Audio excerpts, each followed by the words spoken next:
News to tell you about this morning. 2 people are unfortunately dead on this Easter, several others injured in an Easter Sunday shooting in Pittsburgh. Shots rang out in East Allegheny County on the city's north side. Police say that shots were at an Airbnb with up to 200 people inside celebrating a party. This is currently an active crime scene, and police are asking residents to avoid the area. So what an unfortunate start to the day. I read that a lot of underage kids were there. And by the way, my family is in Pittsburgh right now, my son and husband. So we want everyone to be safe. But when it hits particularly close to home, it's really scary. No, it really is a sad thing to bring you this morning. But meanwhile, in the States, the crime is rising everywhere pretty much right now. And this is just the latest attack. Society came right here in New York. We had one in the subways during this week's senseless. It was unbelievable what he did. Or shooting just rang out wildly in the subways. Now, for more on this epidemic, let's bring in 29-year police veteran and law enforcement trainer, Sergeant Betsy Brantner. Sergeant, welcome back to Wake Up America. Hey, good morning and happy Easter, everyone. Happy Easter to you. I wish it was under better circumstances, but we are seeing these rising crime rates specifically with the use of guns, and we see time and time again that these people probably shouldn't have had them in the first place. New York City. Up until 2019, he was on the FBI watch list, but then they had to take him off because they were so busy monitoring parents like me at school board meetings. Yeah, of course. What do you make of the fact that we have these people in our sights, we have them in the nets, and they continuously slip through? Well, Carl, we now have this atmosphere of we can't really talk about who's committing crime and how they're committing it. We have to talk about social justice and police reform and all of these things. And so what's happening is we used to say they're just slipping through the cracks. No, now it's just absolute blatant pro-criminal policies and anti-police policies that are helping people to commit these incredible crimes. We had a mall shooting in South Carolina, I think it was yesterday, where multiple people were shot. Pittsburgh last night.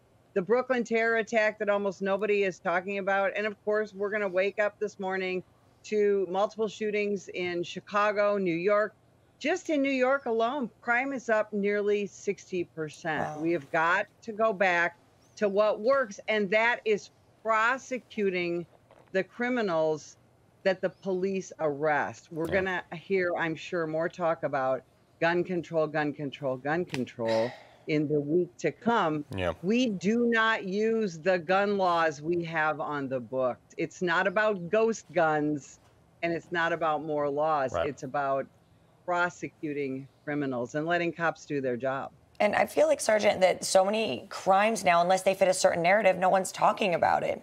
And that's completely wrong. And these criminals are honestly completely indiscreet, fully emboldened. Do you think soft on crime prosecutors, lawmakers, and elected officials have contributed to the lack of fear these offenders are showing?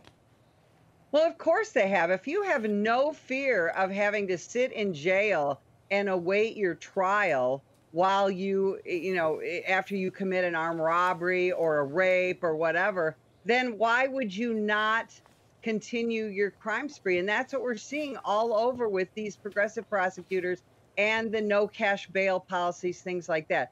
We also have organizations like Black Lives Matter Incorporated, who are right now, they're protesting in Grand Rapids for what we believe is a justified police shooting. It's a horrible tragedy, but nobody's talking about don't run from the police, don't try to disarm the police, don't fight the police. Instead, we're talking about how the police are bad. It's just incredibly frustrating. We need to really go back to the 80s where everyone was worried about crime. We had terrific community partnerships, and community policing that's what stopped all this crime. We need to go back to broken windows. We need to go back to zero tolerance for crime. But that is the problem here. And earlier you mentioned, this is all going to be a big push for gun control. We're going to hear a bunch of stuff like that. New York City subway. You can't have a gun in Manhattan, okay? This guy did. The North Carolina mall shooting. Guess what? We actually went to the website and found the rules of conduct for that mall.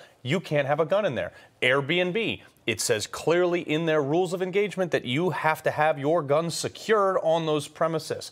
Every time we see this, schools, subways, Chicago, all these places are gun-free zones, and we continue to have this. Now, Mayor Eric Adams, he's vowed new crime control. I mean, look, he was a cop. You would think that he would have at least have somewhat of a sensible policy on this, but it's largely failing, isn't it? Well, it absolutely is failing. These no gun zones and things, all they do is leave law-abiding citizens like you and me vulnerable. You know, there's places I don't go anymore if I can't carry a gun, and that's so sad. Carl, you know this. People who don't feel safe aren't free, and we are losing our freedoms in America because American law enforcement is not allowed to do their job, or our job is being swept under the rug. We can arrest every criminal in this country, but if they don't go to trial, if they don't go to prison, crime is never going to stop. Yeah. And you're talking about this living in fear, and that's how most Americans feel these days. Tourists aren't going to major cities. Residents think twice before leaving their homes, not wearing jewelry. This is no way to live. How can we stop this uncontrollable crime to better the lives of everyday citizens who just want to live their lives in peace?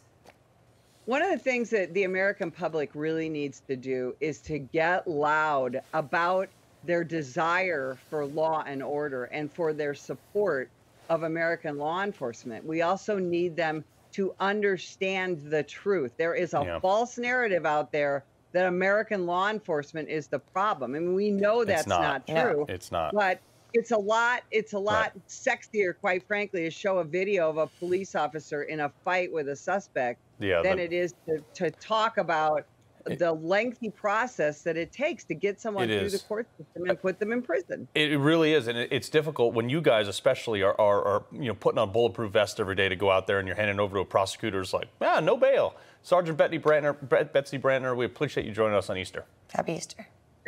Thanks for having me.